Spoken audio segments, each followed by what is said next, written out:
Hello YouTubers, this is Joshua8428 speaking. Today's reaction video is going to be on, once again, the Nostalgia Critic. Today's review, Garfield 2, A Tale of Two Kitties. I actually found A Tale of Two Kitties to be interesting. It was good. Heck, I also find the original Garfield movie to be interesting and good.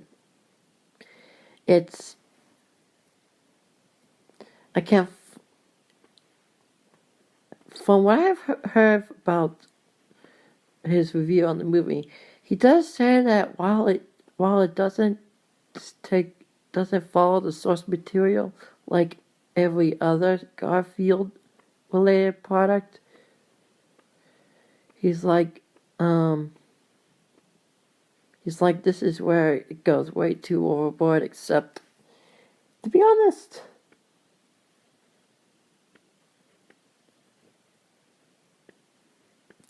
I don't care about whether or not it was source materialized. I just, since it hasn't been always followed the source material, so basically didn't care much. So yeah, it doesn't really surprise me. Okay, now with that out of the way, starting in 3, 2, 1, start.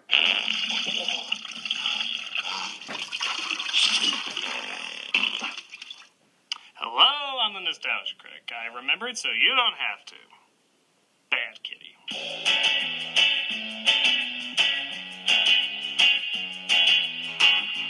We all know Bill Murray duped himself into Garfield 1 thinking one of the Coen brothers wrote it, but his contract included a sequel, and because audiences love to see this man punished, he got one. Garfield, A Tale of Two Kitties, continues the Garfield movie tradition of having practically nothing to do with Garfield. He dances, has a ton of energy, tries to help those in need, and looks like a hairy hallucination from Pink Floyd's The Wall. But he likes lasagna, so no difference? Probably goes without saying that this film is just as bad as the first, but this is an analytical review series, so just saying bite me, you plot ginger pubic hair probably isn't going to be enough. So let's take a look with greater detail, something the filmmakers obviously didn't do. This is Garfield, A Tale of Two Kitties. So it only figures the opening would be in crayon. I just assumed the whole script was written in it. The film starts off with a surprising narration from Rusco Lee Brown, the narrator of Babe. Once upon a time, in an English castle, there lived a pampered personage. Oh, knock off the elegance and dignity bullshit. You're Garfield, too! Prince knew no other life than a life of luxury. Oh, did I mention that Prince was a cat? Yes, I'm kind of a bad narrator. Oh, did I also mention that takes place in the year 3021? You're fired! Oh, bother. So as you can quickly imagine, this cat named Prince looks exactly like Garfield and is obviously taking influence from Mark Twain's The Prince and the Pauper. If that's so, why is your title satirizing A Tale of Two Cities? In fact, why did the opening credits have fairy tales? None of these things are connected! This has less to do with Garfield than the rest of the movie has anything to do with Garfield!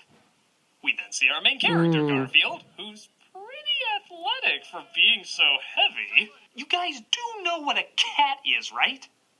As he discovers his master John is going to propose to Liz the vet, who Garfield apparently doesn't like. Whatever happened to John? My metalhead guy, my dude. You were so much cooler when you wore a mullet. Now they're suggesting that John had a mullet. What about mullets? But Liz interrupts his big question because apparently she's been invited to go to England to speak at the Royal Animal Conservancy. Jane Goodall dropped out at the last minute because she's nursing a sick chimp, and they asked me. Ah, yes. Jane Goodall, Liz the vet. I totally understand this choice. That's like saying, what? We can't get Rudy Giuliani to open the 9/11 museum? We'll bring in Paul Blart Mall Cop. That's a fitting replacement. We do the smart thing. You moron. John decides to follow Liz to England, where we see the owner of Prince has died, and so a stretched Stephen Colbert reads the will saying who gets what. I leave all my worldly possessions to my beloved kitty, Prince the 12th. I, Prince, the new lord of the castle? That's right. Legality be damned. Cats can now own property and titleship. Come on, as if anyone would be stupid enough to give uncontrollable power to a dumb orange narcissist with no experience whatsoever. Even if they did, I imagine his inauguration would be about this big. I pledge from this day forward to rule my kingdom with wisdom and valor. In case you're wondering, that's Tim Curry providing the voice of Prince. Which is a shame, because I really think his acceptance speech should be a little bit more Tim Curry-esque.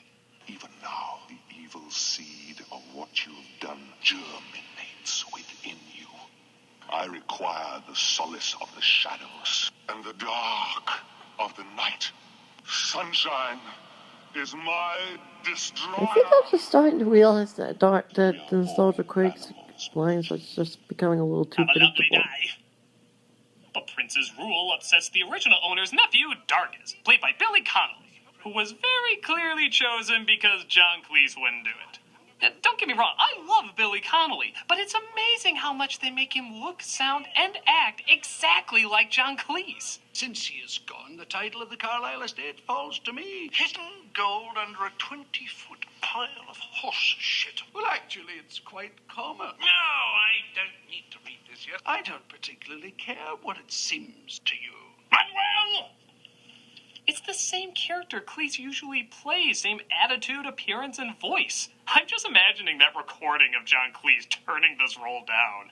Oh, please, come on, come on. I've done many things I'm not proud of. Eiffel Goes West, Beethoven's Christmas Adventure, Swan Princess. But I'm drawing the line at the Tale of Two Titties. Actually, it's two kitties. I know what I said. Now, if you'll excuse me, I'm off to film The Adventures of Pluto Nash. Over our movie? Not proudly, but firmly. Fuck off, pigs. So while Prince is enjoying his continuous life of luxury, Jesus Christ, I thought those were centaurs. Connolly decides it's all water under the bridge by placing Prince in water under the bridge. So the animals try to foil whatever Connolly's evil plans are. Duck season! Rabbit season! You wouldn't want to injure the creatures, would you? No, only aim for the orange ones with celebrities mumbling swear words under their breath. But Garfield decides while in Britain he should probably look around. First, let's grab some chow before I eat your liver with some fava beans and a nice Chianti. Why do bad sequels think kids have seen Silence of the Lambs? Do they play it on Cartoon Network? Did they do a crossover with Gumball? But one of the butlers comes across Garfield, of course mistaking him for Prince, while Prince is in a nearby sewer. Hello? Someone help a chap. I'm in the sewer. Oh, come on. You have a Silence of the Lambs joke, yet you have Tim Curry in a sewer and you don't do this. Hi, Georgie. They float. They float. Yeah, except this is a horror film. What hair? Huh. How come every animal in this movie can talk but you? It didn't make sense in the comic strip either. Is anything in this movie improved on? Bath time for you, buddy. Well, that's the best news I've had all day. The dog's not very bright, is he? Where are you taking me? Is it somewhere lovely? You know, I understand that the humans can't hear the animals in this, but do they ever question why many of them have spastic movements that seem eerily similar to human conversations? What is it, feline with human attributes? Well, this just seems totally normal to me. Should I be concerned? Oh, I know. I'll use my feline with human attributes translator. Still not talking. Is this something just cats do? No. We communicate just fine. She's just having a stroke. Come along, darling. We'll get you to a doctor. Yeah. Take her to Liz the vet. I hear she's the next Jane Goodall.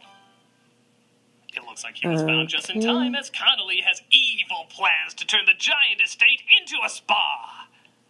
Actually, that sounds lovely.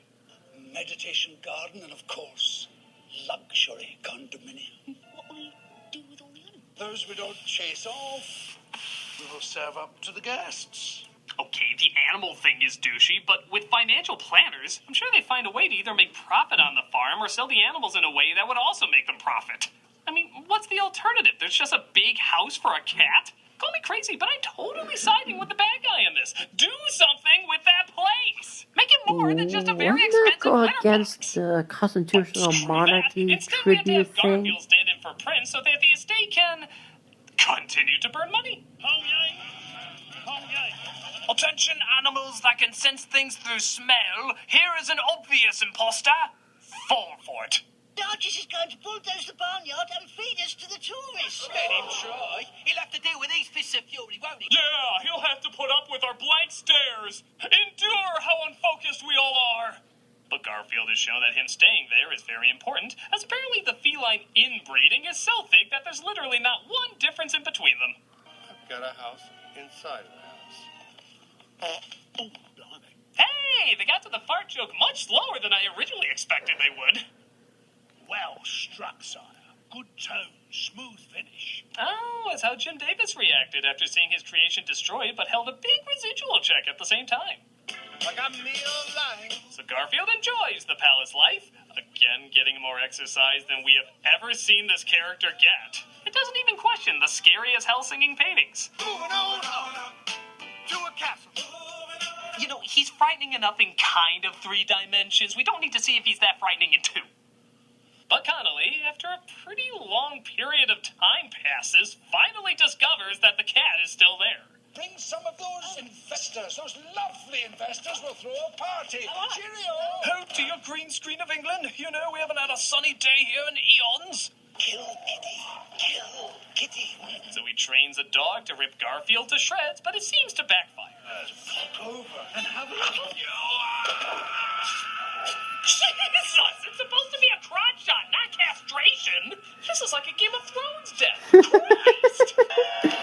Okay, that one was actually kind of funny. Come in life while still being mistaken for Garfield. Glad I'm not in this guy's position. Gruel is this? British food, though I understand the comparison.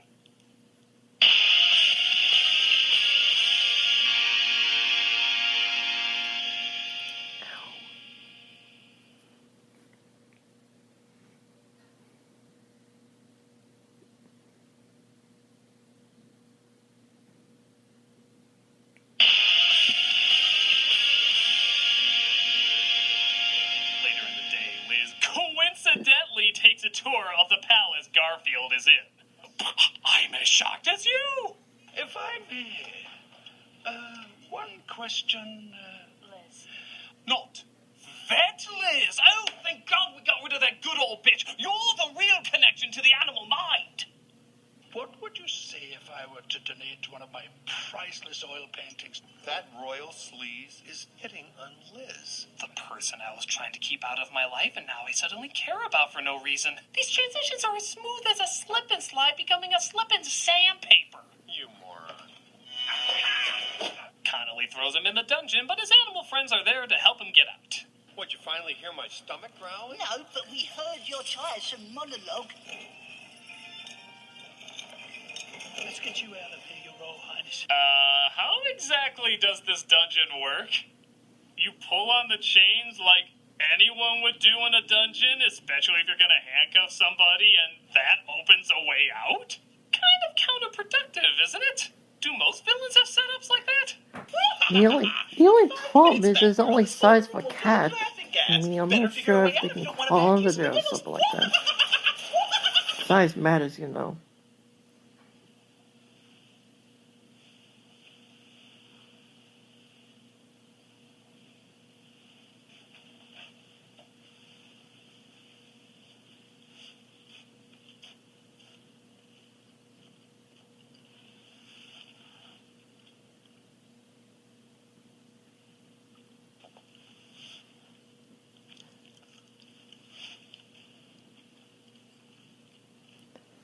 Outside the dungeon, That Garfield finally comes face to face with a mirror in was the the garden. point. I know there was something there. I know there was something there. Just not sure what it was.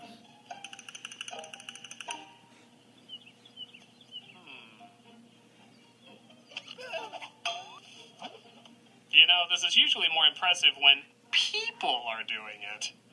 You know, instead of animated vomit stains that you can move however you want. 2 people moving in exact unison is very impressive, but when one animated cartoon moves exactly like the other animated cartoon, it just kind of looks like you copied it. What's that movie? Oh, yes, of course. It looks so realistic, I didn't even know it was CG. I'll bet he's just using that as an excuse. But when Prince returns, it looks like he just wants to run away from Connolly. Garfield, again, in typical Garfield fashion, applies his bravery and self-motivation to inspire the others. You know, I have to believe we can do better. We don't leave. We stand and we kick royal butt.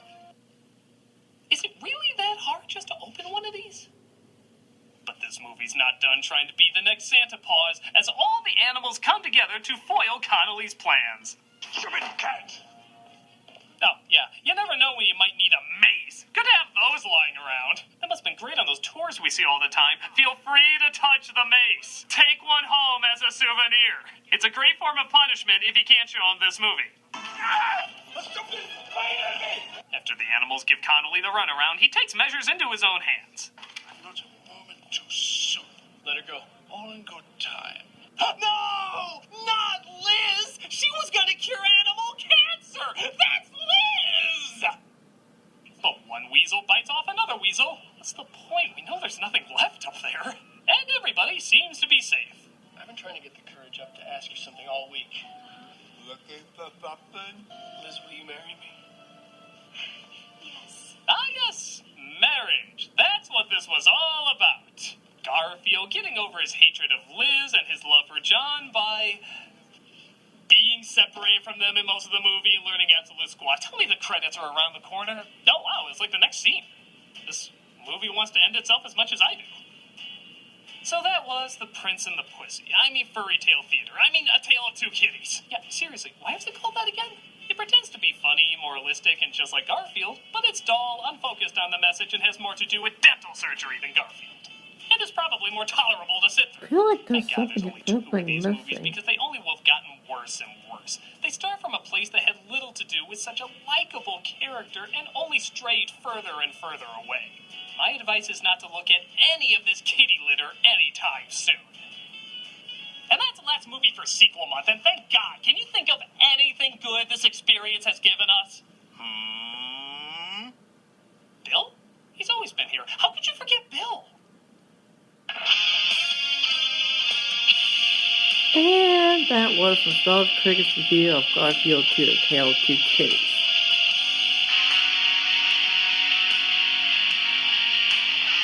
I think the Nostalgia Critic's losing its touch.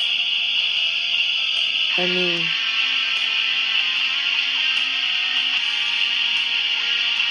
can't he at least try to make something interesting, like if it's comedy or something?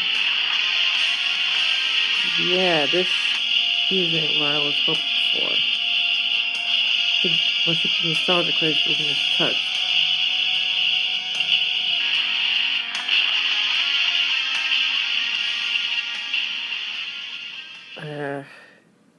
You moron. Anyways. Now, if that out of the way, this is Joshua for 2A signing off. For more of my work, click any of the channel or media links in the description below. Like, comment, share, and subscribe if you want to support this channel. Got anything for me to react to that's less than 10 or 5 minutes? Leave a comment down below. No porn, no fetishes, no misinformation. Like to help by proofreading my scripts or making background art? Go to my video called Joshua 428 Productions.